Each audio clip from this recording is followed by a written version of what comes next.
다 컸으면 이제 너도 네 인생 살아. 나도 내 인생 살아야지. 사람들은 말합니다. 자식과도 거리를 두고 정주지 말고 너무 휘둘리지 말라고요. 늙어서 자식에 얽매이면 불행해진다고, 심지어는 자식과의 인연을 끊어야 잘 산다고까지 말합니다. 하지만 정말 그게 가능할까요? 정말 그렇게 쉽게 끊어낼 수 있는 게 자식이라는 존재일까요? 한때는 품에 안아 젖을 물리고 한밤중 울음소리에 벌떡 일어나 달래던 그 아이. 잘못하면 야단도 치고 아프면 대신 아팠으면 했던 그 아이. 세상 전부를 주어도 아깝지 않았던 그 자식 말입니다. 그 아이가 어른이 되고 멀어지고 때론 내 마음을 몰라주고 심지어 내게 상처를 주는 순간이 온다 해도 나는 그 연을 끊을 수 없습니다. 왜냐고요? 누군가는 바보 같다 할지 몰라도 이 마음만은 끝까지 지켜내고 싶습니다. 나는 엄마니까요. 끊으라는 사람들은 관계의 무게를 몰랐겠죠.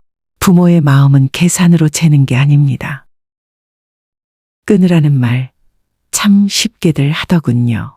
그만하라고요. 그럴 거면 그냥 잊으라고요. 마치 관계란 게 계좌처럼 정산만 하면 끝나는 건 줄 아는 듯 말이죠. 하지만 그 사람들은 몰랐겠죠. 부모라는 이름 안에 얼마나 많은 시간이, 눈물과 기다림이 쌓여 있었는지. 한 번도 계산하지 않았어요. 뭐가 더 크고 뭐가 더 작았는지. 그 아이가 미소 지으면 모든 고생은 사라졌으니까요. 그게 부모입니다. 끊으라고 말하는 사람들은 사랑을 손익으로 배운 사람들일지도 모르죠. 하지만 부모의 마음은 무게로 잴 수 있는 게 아닙니다. 무게를 재기 시작하면 사랑은 이미 사랑이 아니니까요. 끝까지 해보려는 거예요. 상처받고 또 외로워도 아직은 포기할 수 없으니까. 내가 사랑한 아이니까. 내가 부모니까. 끊으라는 그 말 당신이라면 쉽게 받아들일 수 있겠습니까? 내가 그 아이를 포기하지 못하는 이유는 아직 사랑하기 때문입니다. 가끔은 지쳐도 나는 끝까지 부모이고 싶었습니다. 사랑은 지치면서도 놓지 않는 용기입니다. 가끔은 정말 지쳤습니다. 연락 없는 아이, 돌아오지 않는 답장, 모른 척 지나치는 말들. 이런 관계를 왜 계속 이어가야 하느냐고 내 안에서도 수없이 물었습니다. 하지만 어느 순간 깨달았습니다. 나는 그 아이에게 받는 사랑보다 주는 사랑으로 존재했었다는 걸요. 지친다는 건 여전히 붙잡고 있다는 증거 아닐까요? 사랑은 한 번쯤은 내려놓고 싶은 마음과 그래도 끝까지 놓지 못하는 마음 사이에서 조용히 이겨내는 용기였습니다. 나는 지쳤지만 여전히 부모이고 싶었습니다. 나 하나 무너지는 건 괜찮았어요. 내가 잡고 있는 이 마음이 언젠가는 저 아이를 다시 돌아오게 할지 모르니까요. 지친다는 건 아직 사랑하고 있다는 증거입니다. 그래서 나는 오늘도 부모입니다. 멀어지는 자식이 밉지 않은 건 아직도 마음이 남아서입니다. 미움은 애정의 또 다른 그림자일 뿐이니까요. 어느 순간 멀어졌습니다. 그 아이가 내 눈을 피하고 내 말을 흘려듣고 마음의 문을 닫기 시작했을 때 그게 서운하고 또 화가 났습니다. 스스로에게 물었습니다. 내가 이 아이를 미워하게 된 걸까? 하지만 곧 알게 됐습니다. 그건 미움이 아니라 상처였다는 걸요. 그리고 그 상처는 여전히 그 아이를 사랑하고 있다는 증거였습니다. 사람은 마음이 식어서 떠나면 아무 감정도 없습니다. 그런데 이상하게 나는 아직도 서운하고 아직도 섭섭합니다.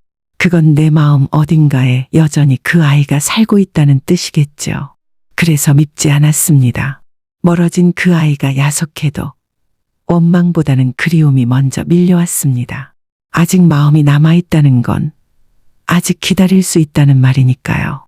미움이라는 감정 뒤에는 아직 끝내지 못한 사랑이 숨어 있습니다. 그래서 나는 여전히 그 아이를 마음속에 두고 있습니다. 기대는 내려놓되 마음은 그대로 두었습니다. 사랑은 방식만 달라질 뿐 사라지진 않습니다. 예전엔 매일 바랬습니다. 연락이 오기를, 한 번쯤 찾아오기를, 생일쯤엔 어쩌면 작은 메시지라도 있기를.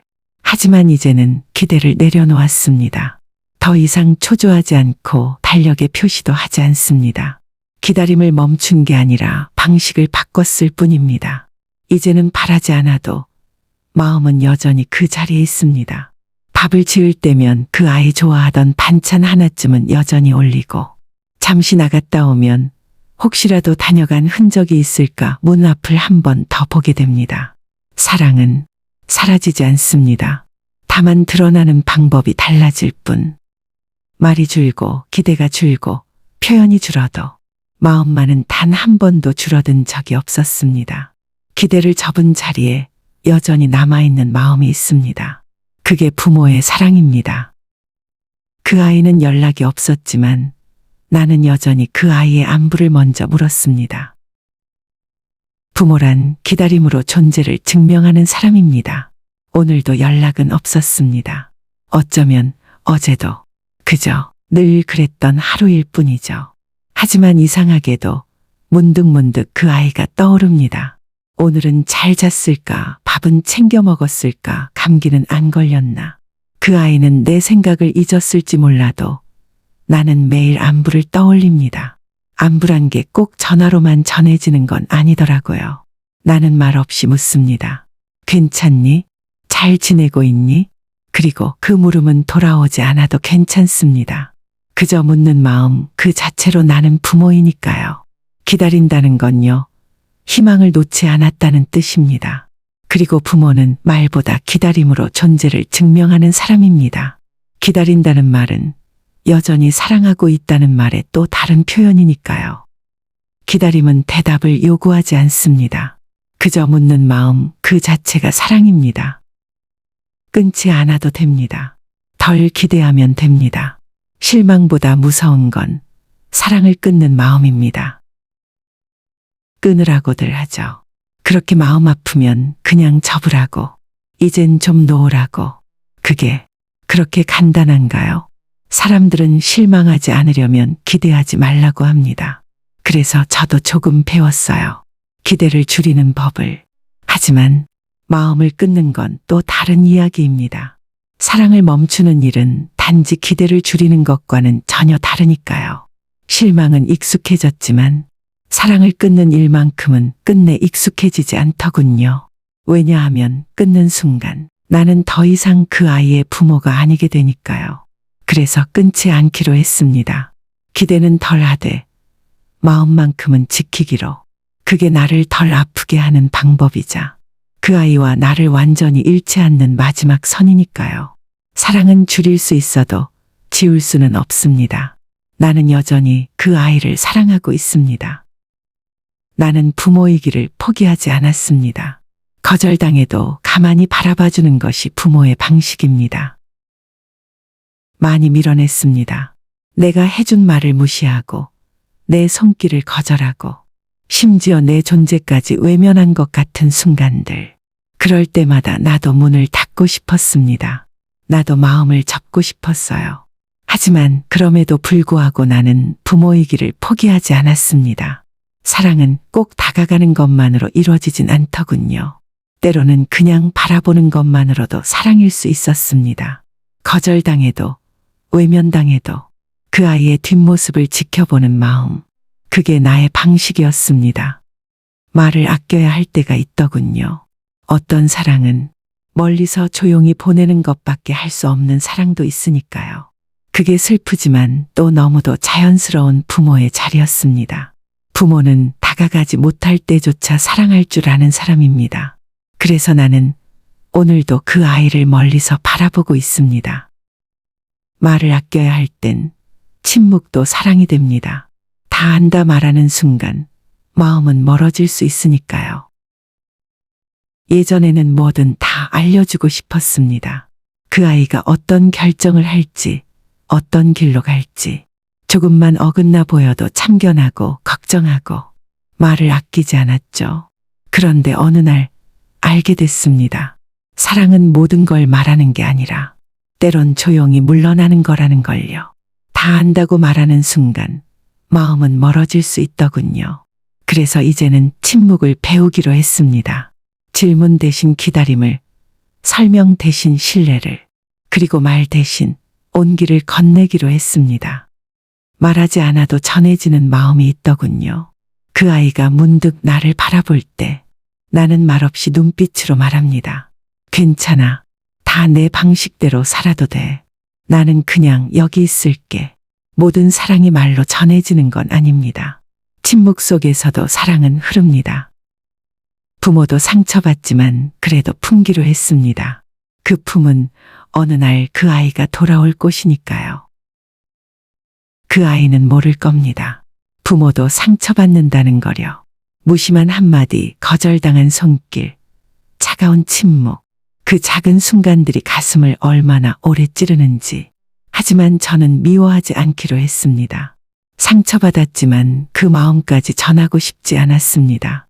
그래서 품기로 했습니다. 언제든 돌아올 수 있도록. 아무 조건 없이, 말 한마디 없이, 그냥 괜찮다고 말해줄 수 있는 자리로 남기로 했습니다. 사람들은 왜 그리 쉽게 끊으라 말하는지 모르겠습니다. 사랑은 다치면서도 품는 것인데, 진짜 부모란 그 상처 위에 다시 자리를 펴는 사람입니다. 언젠가 돌아올지도 모를 그 아이를 위해. 사랑은 상처를 숨기는 게 아니라 그 상처 너머로도 품을 남겨두는 일입니다. 자식이 자식답지 않아도 나는 나답게 굽히지 않기로 했습니다. 관계는 상대를 바꾸는 게 아니라 나를 지키는 일입니다. 예전엔 자식이니까 그래도 좀 더 따뜻하길, 좀 더 예의 바르길, 그래서 자식답길 바랐습니다. 하지만 어느 순간 알게 됐습니다. 그 아이가 어떤 모습이든 나는 나답게 굽히지 않는 것이 더 중요하다는 걸요. 사랑이라는 게 늘 같은 모양은 아니더군요. 이젠 다가가기보다 지켜보는 사랑, 요구하기보다 기다리는 사랑. 그 속에서도 나는 나의 마음을 잃지 않기로 했습니다. 관계는 결국 상대를 바꾸는 일이 아니더군요. 그 사람과 함께 하면서도 내 마음이 닳지 않도록, 내 사랑이 흔들리지 않도록 지켜내는 일이었습니다. 내가 나답게 남아있는 것, 그게 부모가 품을 지키는 방식입니다. 자식과의 거리는 물리적 거리보다 마음의 여백이 중요합니다. 너무 가까워도 너무 멀어도 상처가 되니까요. 가까이 다가서면 숨 막혀 하더군요. 멀어지면 잊힌 것 같아 두려웠고요. 그 거리 속에서 나는 매일 질문했습니다. 우린 지금 적당한 거리에 있을까? 가족이라는 이름이 항상 붙어 있어야 하는 줄 알았습니다. 하지만 너무 가까운 사랑은 때론 서로를 다치게 하더군요. 그렇다고 너무 멀어지면 어느새 마음조차 닿지 않는 사람이 되어버릴까 두렵기도 했습니다. 그래서 이제는 마음의 여백을 지키려 합니다. 말 한마디 남겨두고 기대 하나 줄이고 조금은 느슨하게 그러나 절대 놓지 않게. 관계는 거리의 예술이더군요. 붙들지도 않고 놓아버리지도 않고 그저 서로가 숨 쉴 수 있는 만큼의 간격을 허락하는 것. 그게 사랑이더라고요. 진짜 사랑은 침범하지 않으면서도 떠나지 않는 거리에서 머무는 것. 그 여백 안에서 우리는 서로를 지켜보고 있습니다. 모든 말을 다 하지 않아도 진심은 전해집니다. 말 없는 사랑이 더 깊을 때가 있습니다. 예전엔 말로 사랑을 전하려 했습니다. 밥은 먹었니? 어디 아프진 않니? 괜히 잔소리처럼 들릴까 걱정하면서도 결국엔 말로 확인받고 싶었던 거죠. 그런데 시간이 흐르면서 알게 됐습니다. 어떤 마음은 말보다 조용한 행동 속에 더 잘 스며든다는 걸요. 말하지 않아도 알아주는 순간이 참 고맙더라고요. 사랑은 반드시 소리로 전해지지 않아도 됩니다. 가끔은 밤 냄새로, 문 앞에 놓인 과일 한 봉지로, 그저 조용히 바라보는 눈빛 하나로도 마음은 전해질 수 있더군요. 말을 다 하지 않아도 괜찮습니다. 진심은 늘 말보다 앞서서 마음에 닿으니까요. 사랑은 꼭 말로 증명하지 않아도 됩니다. 조용히 흐르되 깊이 머무는 것이 진짜 마음입니다. 엄마라는 말 하나로 모든 오해가 풀리던 시절이 그립습니다. 그러나 지금은 그 말 없이도 사랑을 느끼고 있습니다. 예전엔 그랬죠. 엄마라는 말 한마디에 모든 게 풀렸습니다. 밥 안 먹겠다고 버텨도, 문 쾅 닫고 울어도, 끝내는 엄마 하고 부르면 마음이 스르르 녹아버렸습니다. 그 시절은 짧았지만 따뜻했죠. 그저 그 말 하나면 서로를 이해할 수 있었던 시간. 그런데 지금은요. 그 말조차 듣기 어려워졌습니다. 그런데 이상하죠. 그 말은 들리지 않아도 그 마음은 어쩐지 여전히 느껴집니다. 눈치 없이도 챙기던 장바구니, 툭 던진 메시지 속 짧은 문장. 사랑은 이름을 불러주지 않아도 어딘가 흘러가고 있더라고요. 그래서 요즘엔 엄마라는 말이 없어도 괜찮습니다. 그 시절을 기억하고 있으니까요. 그리고 그 마음은 지금도 이어지고 있으니까요. 이름을 부르지 않아도 사랑은 여전히 흐르고 있습니다. 그 시절이 마음에 남아있다면 우리는 아직 연결되어 있습니다. 자식이 내 뜻대로 되지 않아도 나는 여전히 그 길을 믿습니다. 믿음은 조건이 아니라 함께한 시간의 결과입니다. 이 아이가 내 뜻대로 자라주길 바랐던 때가 있었습니다. 공부도, 말투도, 친구도, 때론 내 경험이 정답이라 믿었고, 그래서 자꾸 그 길로 이끌려 했습니다. 하지만 이젠 알게 됐습니다. 그 아이가 내 길을 따르지 않아도 그걸 이유로 믿음을 거두는 건 내가 걸어온 사랑을 부정하는 일이란 걸요. 믿음은 칭찬받을 때만 주는 게 아니더군요. 흔들리고 실패해도 결국 나에게 돌아올 거란 시간의 누적. 그게 진짜 믿음이었습니다. 자식은 자식의 속도로, 나는 부모의 속도로 걸어가고 있습니다. 서로 다른 길 같아 보여도 그 끝엔 다시 마주 서게 될 걸 나는 압니다. 믿음은 결과가 아니라 함께한 시간에서 만들어집니다. 나는 오늘도 그 아이의 길을 믿고 있습니다. 내 방식이 옳다고 믿었던 순간 관계는 멀어졌습니다. 사랑은 정답보다 이해에서 시작됩니다. 그땐 진심이었습니다. 내가 해본 길, 내가 겪은 세상, 그 안에서 자식을 지켜주고 싶었기에 내 방식이 옳다고 그렇게 믿었습니다. 하지만 어느 날 깨달았습니다. 그 믿음이 사랑이 아니라 상대의 삶을 줄 세우는 잣대가 될 수도 있었다는 걸요. 그날 이후 아이는 점점 말을 줄여갔습니다. 멀어졌고 조용해졌고 나는 그 침묵 속에서 뒤늦게 물었습니다. 내가 정말 사랑했던 걸까?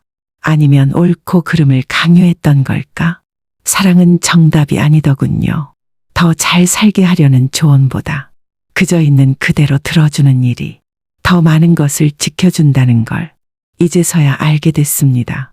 지금 나는 내 방식보다 너의 방식이 궁금해졌습니다. 그리고 그걸 이해하려는 순간부터 비로소 우리가 다시 가까워질 수 있다는 것도 진짜 사랑은 정답을 말하는 게 아니라 그 사람이 살아가는 방식에 귀 기울이는 것입니다. 내가 원하는 사랑보다 그 아이가 줄 수 있는 사랑을 받기로 했습니다. 욕심을 줄이면 고마움이 커집니다. 예전에는 바랐습니다. 긴 통화, 자주 오는 안부, 어디 다녀올 땐 함께 찍은 사진 하나쯤은 남겨주길. 나는 그런 걸 사랑이라 믿었고 그게 내게 필요한 전부인 줄 알았죠. 하지만 문득 이런 생각이 들더군요. 혹시 내가 너무 많은 걸 바라고 있었던 건 아닐까? 그 아이가 줄 수 있는 만큼의 사랑을 있는 그대로 받는 연습을 해보기로 했습니다. 그 순간 알게 됐습니다. 사랑이 부족했던 게 아니라 내 기대가 그 마음을 가리고 있었던 걸요. 욕심을 줄이니 그 아이의 마음이 더 크게 보이기 시작했습니다. 이제는 작은 표현도 고맙습니다. 무심한 말 속에 온기를 찾을 줄 알게 됐고 짧은 안부 하나에도 긴 마음이 담겨 있다는 걸 느낍니다. 사랑은 많고 적음이 아니라 받아들이는 마음의 크기로 달라집니다. 자식의 선택을 인정할 수 있을 때 관계는 회복됩니다. 존중은 사랑의 다른 이름입니다. 이 아이가 어떤 선택을 해도 늘 내 마음엔 불안이 있었습니다. 이 길이 맞을까? 저 사람은 괜찮은 사람일까? 마음속으로 수없이 되묻고 또 되물었죠. 하지만 언젠가부터 알게 됐습니다. 내 걱정은 그 아이의 삶을 위한 것이지만 그 걱정이 간섭이 되는 순간 마음의 문은 닫힌다는 걸요. 사랑은 방향을 정해주는 게 아니라 그 길을 걷는 걸 지켜봐 주는 것이라는 걸. 존중이란 내 생각을 앞세우지 않고도 사랑을 표현할 수 있다는 뜻이더군요. 그날 이후 우리 관계는 조금씩 달라졌습니다. 더 말하지 않았지만 더 가까워졌고 그 아이는 더 자주 웃기 시작했죠. 사랑이란 이름 아래 존중이 빠지면 관계는 무너집니다. 존중은 사랑을 오래 숨 쉬게 만드는 또 하나의 이름입니다. 더 말하고 싶을 때 한 발 물러서는 연습을 합니다. 부모의 사랑은 침묵 속에서도 크고 단단합니다. 하고 싶은 말이 많았습니다. 어떻게 살아야 하는지, 누구와 어울려야 하는지, 지금 저 표정, 무슨 생각을 하고 있는지까지 다 알고 싶고 다 말해주고 싶었습니다. 그런데요, 그 순간 문득 이런 생각이 들더군요. 내가 지금 하려는 말이 그 아이에게 위로일까? 아니면 또 하나의 부담일까? 사랑은 침묵을 선택하는 순간에도 크고 단단해질 수 있습니다. 모든 걸 말하지 않아도 그 자리에 있다는 사실만으로 충분한 때가 있더군요. 한 발 물러섰을 때 그 아이는 내 마음을 오히려 더 잘 들여다보더군요. 그래서 나는 이제 말보다 마음이 먼저 닿기를 기다립니다. 사랑은 때로 말하지 않는 쪽이 더 많이 전해지는 법입니다. 그 침묵 속에서도 나는 여전히 부모입니다. 끊기보다 조금 덜 바라보고 더 기다리기로 했습니다. 기다림 속엔 말 없는 기도가 있습니다. 끊으라는 말 참 많이 들었습니다. 그 아이가 너무하다고, 이젠 좀 내려놓으라고. 그래서 저는 조금 다르게 해보기로 했습니다. 조금만 덜 바라보기로 했습니다. 전화 안 오면 그냥 그런가 보다. 말이 없어도 바쁘겠지 하고 넘기기로요. 그러면 마음도 조금은 덜 아프더라고요. 그 대신 더 기다리기로 했습니다. 말은 안 해도 그 아이가 돌아올 길을 내 마음으로는 매일 걸어가고 있었습니다. 기다림이란 그 사람을 바꾸는 게 아니라 내 사랑을 지키는 방법이었습니다. 그 안엔 아무에게도 들키지 않은 기도가 있었습니다. 덜 바라보고 더 기다리는 사랑이 있습니다. 그 기다림은 말 없는 기도입니다. 끊으란 말 참 쉽게들 하더군요. 나는 그렇게 쉬운 사랑을 한 적이 없습니다. 그래서 나는 여전히 그 아이의 부모로 남아 있습니다. 끊으란 말, 사람들은 참 쉽게도 하더군요. 그만하면 됐다고, 이제는 나를 위해 살라고. 하지만 나는 그렇게 쉬운 사랑을 한 적이 없습니다. 그 아이를 처음 품에 안던 그날부터 나는 이미 쉽게 포기할 수 있는 길을 떠나온 사람이었으니까요. 상처도 있었고, 무너지는 날도 있었고, 돌아서고 싶던 순간도 있었지만 나는 여전히 그 아이의 부모로 남기로 했습니다. 끊지 않았습니다. 그건 집착이 아니라 사랑의 마지막 자리였으니까요. 어디로 가든 무엇이 되든 그 아이가 돌아올 수 있는 길 하나쯤은 남겨두고 싶었습니다. 나는 아직 그 아이의 부모입니다. 쉽게 끝내지 못한 사랑이 아니라 끝까지 지키고 싶은 사랑입니다.